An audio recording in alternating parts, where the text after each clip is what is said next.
I have tried to be extremely reasonable about. We have tried to be extremely reasonable when it comes to Jim Harbaugh and these coaching rumors. Didn't want to put a ton out there. Didn't want to, whatever way the wind blew with these Jim Harbaugh rumors. I think we have tried to be extremely responsible with sharing information about this stuff because it's so dumb to talk about it because I truly don't think that anybody knew anything at any point along the way.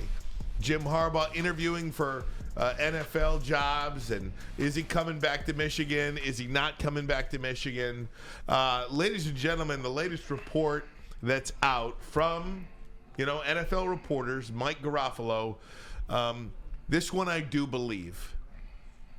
I do believe it's over. Yeah. I do believe that Jim Harbaugh is going to accept the position at L.A. I hope to God I'm wrong about it. I hope to God I am wrong about it. But I do believe he's leaving Michigan and going to go coach in the National Football League for the L.A. Chargers. And the report from Mike Garofalo is that Harbaugh is in L.A. today for another meeting with the team, and they are within striking distance of a deal. Braylon Edwards. I've always been on the side that I think he would leave, and the reason why is this, and this is the reason why. It starts in 2013 when the lights go off in the Superdome in New Orleans, and you come back and you almost beat your brother in the Super Bowl, the biggest game there is. And I understand World Cup, so no disrespect to my soccer people out there, or football with a U, but the Super Bowl is the game. The Super Bowl is the thing. He was this close. He was one pass away in the end zone between Michael Crabtree and whoever the DB was at that side. That sticks in your craw. You know how close that Harbaugh family is. You know how close they are to Jack. John coming in on, I guess they're all busy on Thanksgiving, but in the off seasons, that Super Bowl ring, that's something you got to stare at every off season, and your brother has one, and he beat you to get it. I always knew that he would want to go back. He's a competitor. Insert Michigan. Since he got to Michigan, Ryan Ermanni said he was going to come and turn the program around. Since 2015, he has not only turned the program around, it's become the number one brand in college football, in the nation. Internationally, the number one brand. He's won 3 back-to-back national, not that far, 3 Big Ten championships. Blew Ohio State out all 3 times, and not blew it, but dominated the performance. And then he went to 3 straight playoffs, and he capped it this year with a win over Alabama. Nick Saban retired, by the way. And then he wins against DeBoer in Washington in the national championship, and Houston had the opportunity to be there. What is there left to do? So I have a different perspective on this, and I could be in the minority here. And I'm not sure we'll ever know this, but I think he's leaving Michigan, or he will leave Michigan. And yes, I think there's a part of him that would like that Super Bowl, sure. But I think college football is so different now. This is not the college football he came back to coach. It's just not. The players are not the players that he came back to coach. The parents are not the parents he came back to coach. The NCAA is not the NCAA he came back to coach. With NIL and transfer portal, and did you see what Lane Kiffin tweeted out? Yep. The other day? Yeah. Lane Kiffin tweeted out that Ohio State has spent $13 million on transfer portal players this year. A coach in the SEC, not some reporter, not some Joe Schmo. Why is he worried about what Ohio State is doing? Well, that's not the point. Okay. The point is that a college football program is spending $13 million on transfer portal players. That is not college football. No. That's just not. Now, should they be paid and all this? That's a different story. But when you're talking about recruiting 14, 15, 16, 17, 18-year-old kids to come to your school, and then you have to continue to recruit them, and then you have to continue to get an NIL deal for them, and then if they don't make the money they want, then they're going to leave. And if they don't play, they're going to leave. Yeah.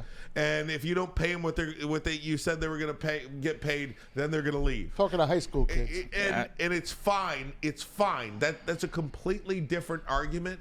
But what I'm saying is there are no big-time coaches in college football anymore.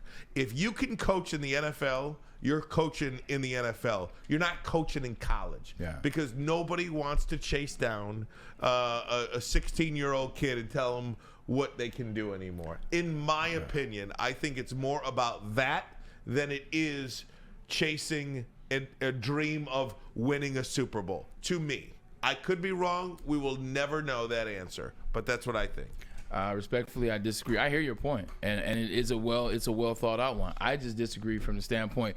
Jim Harbaugh is not DeBoer. He's not Nick Saban. He's not Lane Kiffin. He's not Lincoln Riley.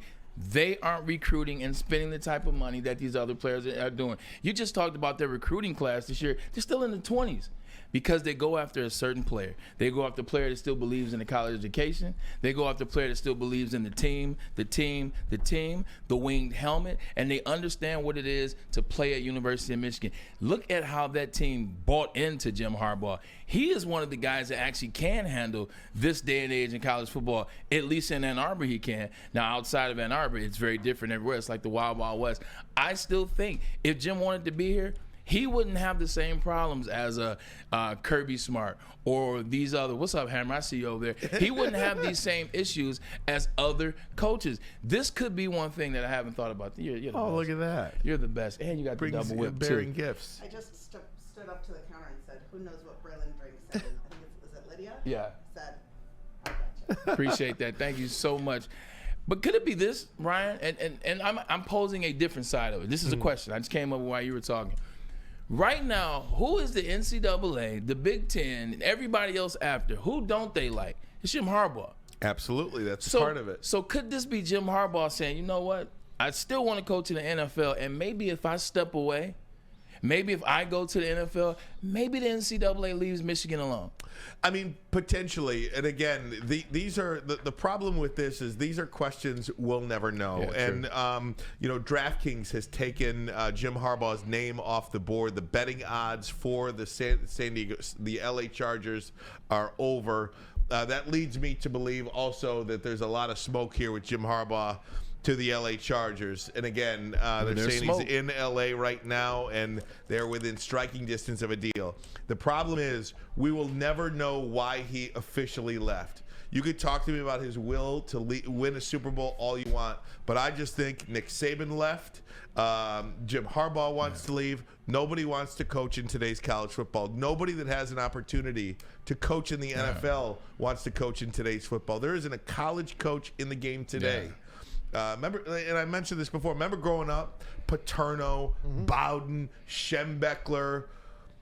Who are the GOATs? Barry Switzer. Who are the GOATs in college football coaching? There aren't any.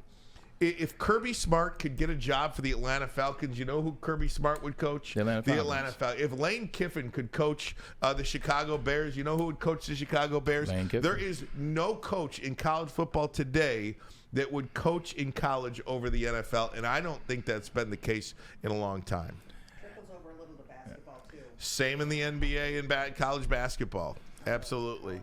I agree. I just still stand on the fact that I think Jim is in a unique situation with Michigan versus those other coaches. I think Michigan is a much different system. They still done business with the NIL. They said, no, we're not. This is not a transactional university. It's a transformational university. I think they've stood on that. They've gotten better with NIL, but they're still not paying players to stay to a certain extent or paying players in the portal necessarily to come here. People just want to come to Michigan because they see what the machine is.